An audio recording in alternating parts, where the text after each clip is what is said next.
네, 성경을 보겠습니다. 성경은 고린도전서 15장 12절부터 20절까지 15장 12절부터 20절까지 제가 봉독을 해 올리도록 하겠습니다.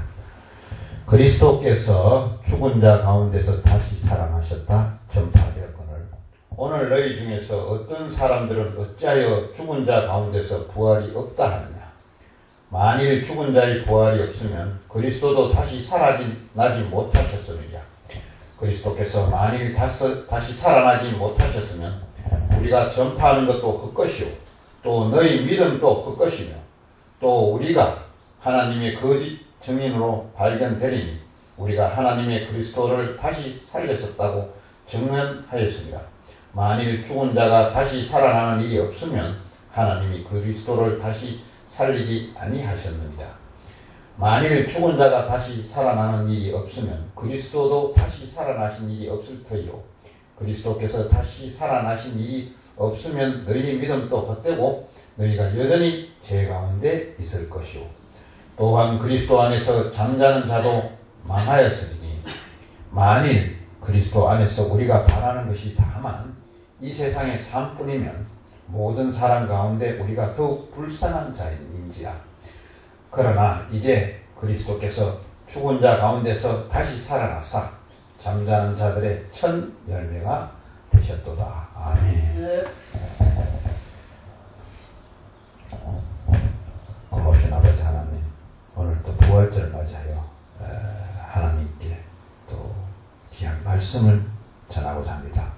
오늘 말씀은 하나님께 영광인 예수님의 부활이라는 제목으로 말씀을 올리고자 합니다.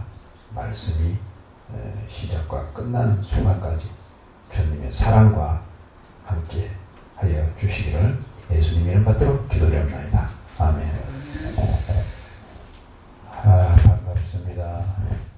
또 한 주 동안 못 뵈어서 또 얼굴이 또 잠깐 동안 또 잊었다가 다시 보니까 너무나 좋습니다.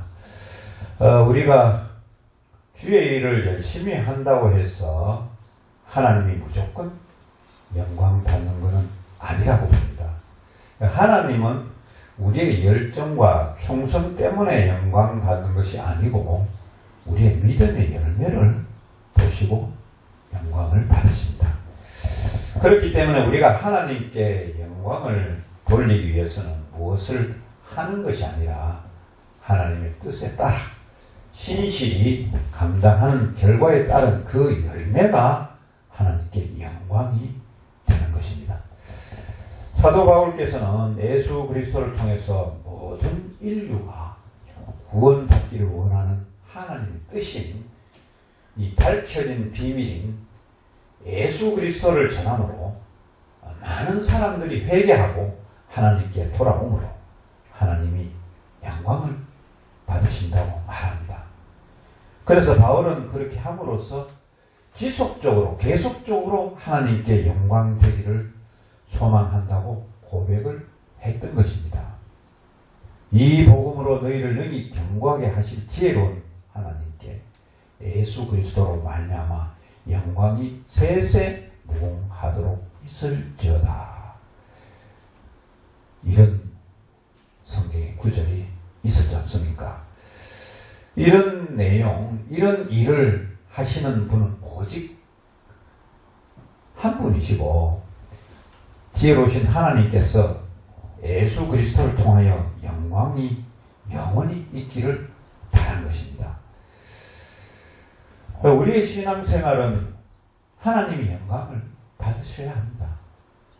하나님이 영광 받으신다는 것은 하나님이 인정하신다는 의미입니다. 내가 하나님을 내 삶의 현장으로 이렇게 초청해서 여기에 앉혀 놓으신다고 해서 하나님 거기 앉으셔서 내가 하나님을 보고 영광 받으옵소서 라고 할 수는 없는 것입니다. 하나님은 그렇게 영광 받으시는 분 아니십니다.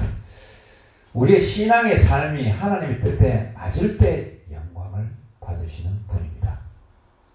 우리 우리가 하나님께 영광 돌리기 위한 목표와 목적, 이거 가져야 되는 겁니다. 목표나 목적 그 자체가 영광을 위한 일은 될 수는 없습니다. 그러나 목표와 목적은 있어야 됩니다. 하나님의 영광을 위한 일은 우리 신앙생활 모든 면, 모든 전체에 해당되는 것입니다. 너희가 먹든지 마시든지 무엇을 하든지 다 하나님의 영광을 위하여 하라. 고린도전서 10장 31절 말씀입니다. 이러한 영광의 내용이 포함된 복음의 핵심적인 골자는 그리스도의 십자가 부활입니다. 부활은 죽었다가 다시 살아나는 것이지만 성경적으로는 다시는 죽는 일 없는 썩지 않을 영체로 다시 살아난다는 일을 의미하는 것입니다. 죽은 자의 부활이란 이른바 숨을 다시 돌이킨 야이로의 딸, 또 베다니의 나사로, 또는 나인선 과부의 외아들 등의 내용과는 구별이 되는 것입니다. 바울 사도께서는 예수 그리스도의 부활이 없으면 우리가 가장 불쌍한 사람들이라고 했습니다. 만약 예수께서 부활하시지도 천국에 올라가시지도 않았다면 우리가 믿는 것은 다 거짓이라면 우리가 정말 제일 불쌍하겠죠. 성도들은 일주일 내내 일하다가 주일이 되면 쉬지도 못하고 교회 나옵니다. 하나님께 예배 드립니다. 또 헌금도 드립니다. 그리고 나가서는 남들보다 더 모범적으로 살라고 애도 쓰고 실제 모범적으로 살고 있습니다. 이런 것들이 어떻게 보면 내가 손해보고 사는 것이라 하지 않겠습니까? 예. 그렇기 때문에 우리가 부활이 없다면 이 앞에 이런 내용들이 다 무의미하고 다 무너지는 사항들입니다. 그러나 바울은 그리스도께서 다시 부활하심으로 잠자는 자들의 첫 열매가 되었다고 선포하였습니다. 이번 한 주는 예수께서 사망의 권세를 깨치고 죽음에서 부활하신 부활절 주간입니다. 그런데 아직도 우리 예수 그리스도의 부활을 진짜로 믿지 못하는 사람들이 참 많이 있습니다. 통상적인 일반적인 사람들, 또 이 다른 종교를 믿는 사람들, 이 사람들은 상당수는 천국이 있는지를 가봐야 한다는 것입니다. 천국을 가보지 않았기 때문에 가보지 않으면 믿을 수 없다는 것입니다. 그렇기 때문에 예수님이 살았는지 죽었는지 알 수가 없는 것이라 이렇게 이야기한 겁니다. 우리 모두는 이런 분들에게 전도하고 깨우치게 하여야 하는 것입니다. 그래서 예수 그리스도의 부활은 역사적인 사실로 증거되고 있습니다. 예. 성경에도 나와 있고, 성경에도 나와 있잖아요. 사흘 만에 다시 살아나사 게바에게 보이시고 또 후에 12제자에게 와 그 후에 500명 형제에게 일시에 보였었나니 그 중에 지금까지 태만이나 살아있고 어떤 이는 잠들었으며 그 후에 야고보에게 보이셨으며 그 후에 모든 사도에게 와 맨 나중에 만삭되지 못하여 난 자 같은 내게도 보이셨느니라.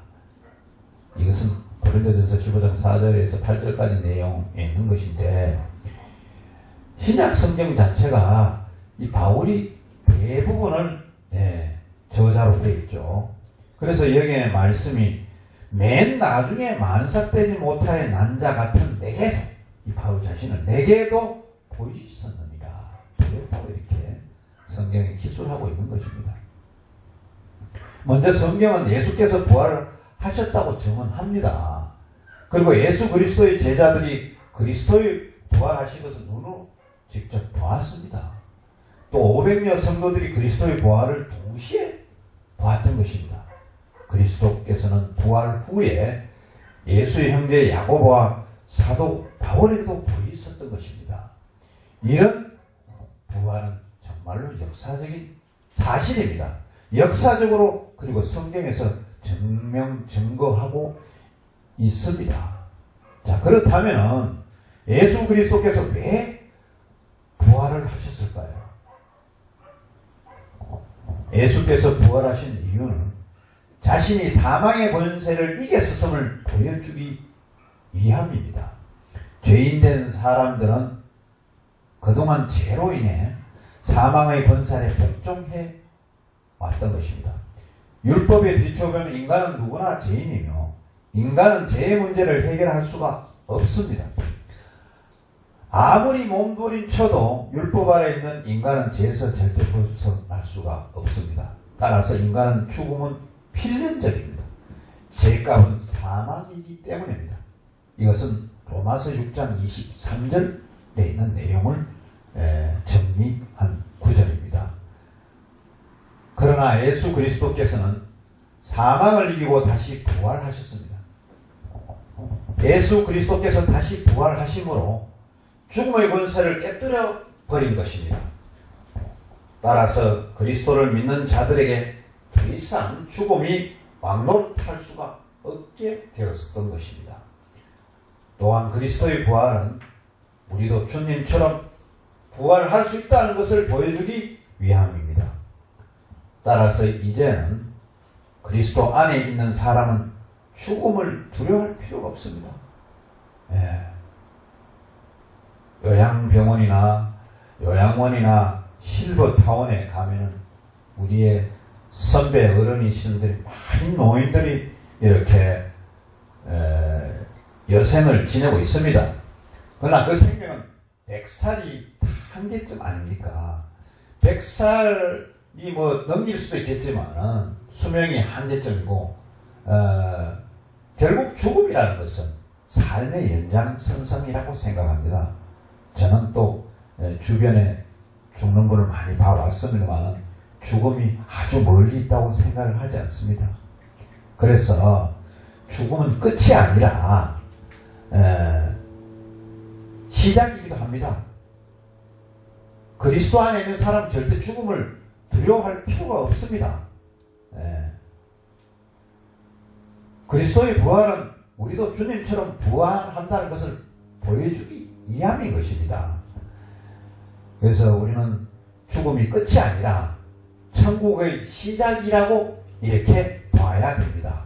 우린 죽어도 다시 살기 때문에 믿는 자는 죽음을 두려워할 필요가 없습니다.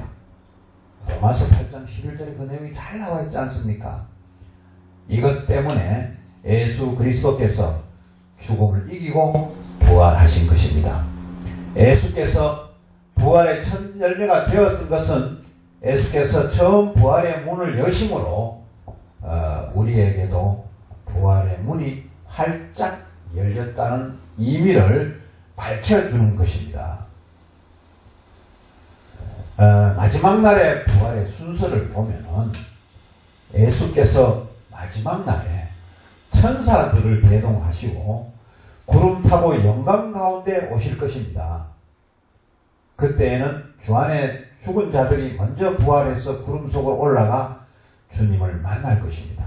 그리고 살아서 믿는 자들도 주님 앞에 올라가게 될 것입니다. 그러나 이것은 논리적 순서일 뿐 죽은 자와 산 자의 부활은 거의 동시에 일어나게 될 것입니다. 중요한 것은 주님이 재림 때에 죽은 자와 산 자가 모두 부활한다는 것입니다. 부활할 때에 우리에게 어떤 일이 일어날까요? 궁금하죠. 부활할 때 우리한테는 어떤 일이 일어나? 우리의 몸이 신령한 몸으로 변화해질 것입니다. 고통과 질병과 두려움이 없고 죽음의 세력에 굴복하지 않는 신령한 몸으로 변화될 것입니다. 부활하여 신령한 몸이 되면 시간과 공간의 제약을 받지 않게 될 것입니다. 인간에게 가장 큰 공포는 뭔 줄 아세요? 인간에게 가장 큰 공포는 사망입니다. 근데 사망의 공포가 없어져 버린 것입니다. 이 죽음이 없으니 공포감도 불안감도 없어지고 오직 기쁨만이 존재할 것입니다. 하나님을 찬양하며 기뻐하는 것이 천국 생활의 전부가 될 것입니다. 이제 말씀을 정리하겠습니다. 그리스도인의 부활을 간추려 보면 죽은 자는 모두 부활합니다. 인간은 영과 육의 유기적인 통일체인데서 죽음에 의해 영과 몸이 분리된 후에 다시 영체와 결합하여 비로소 완전한 인간으로 되는 것입니다. 몸은 썩을 것에서 썩지 않을 것으로 부활하여 재결합하는 것입니다. 그러므로 모든 인간의 사후에 부활합니다. 이는 그리스도인이어야 하는 전제가 붙습니다. 그 증거로 예수 그리스도께서 부활하셨고 또 성경에 예언하고 예수께서 미리 말씀하신 것입니다. 예수 그리스도를 장사한 무덤은 비어 있었던 것, 또 부활하신 예수 그리스도는 많은 제자들에게 보여주셨던 것, 또 그것을 본 제자들은 능력 있는 자로 변화되어 교회는 세워져 발전되었던 것입니다. 어찌 죽은 자, 또 썩어 없어진 자를 위해 생명의 힘을 얻을 수 있었을까요? 그 대답은 그가 다시 부활하신 것을 보았기 때문입니다.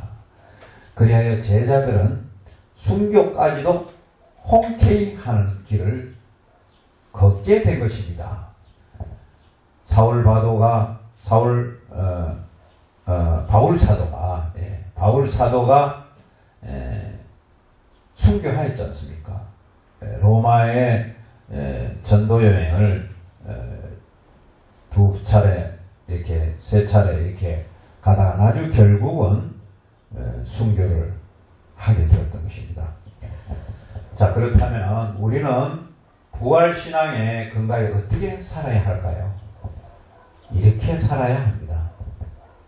내 사랑하는 형제들아, 경고하며 흔들리지 말며 항상 주의 일에 힘쓰는 자들이 되라. 이는 너희 수고가 주 안에서 헛되지 않은 줄 아미니라. 고린도전서 15장 58절 내용입니다. 우리는 부활이 있음을 확실히 알고 믿음이 견고하여 흔들리지 말아야 합니다. 항상 주의 일에 더욱 힘쓰는 자들이 되어야 합니다. 자신의 믿음으로 세우고 전도하고 교회를 든든히 세우는 일에 힘써야 합니다. 그렇게 그리스도와 우리의 부활을 믿고 그 소망 가운데 살아가는 저와 여러분들이 되시기를 바랍니다. 기도드리겠습니다. 감사하신 아버지 하나님, 오늘 부활주일 또 우리가 말씀을 또 올렸습니다. 하나님께 영광인 예수의 부활, 예수님의 부활을 오늘 말씀을 전하고 우리가 삶 속에서 항상 천국을 향해서 예수님 부활을 항상 생각하면서 느끼면서 깨달으면서 우리가 앞으로 남은 생애 동안 주의 일을 하면서 복음을 전파하면서 살기를 원합니다. 아버지 하나님, 우리가 이 시간에도 모든 것을 깨우치고 또 변화되어 또 많은 믿지 않는 사람들을 전도하고 또 희망의 길인 우리 예수님을 믿는 길로 인도하는 일에 앞장서게 하여 주시옵소서. 그리하여 바른 복음이 전달되고 또 이 사회가 정말로 하나님 안에서 깨끗해지고 평정되는 그런 사회가 되게 하여 주시옵소서. 이 모든 말씀을 예수님 이름 받들어 기도드립니다. 아멘.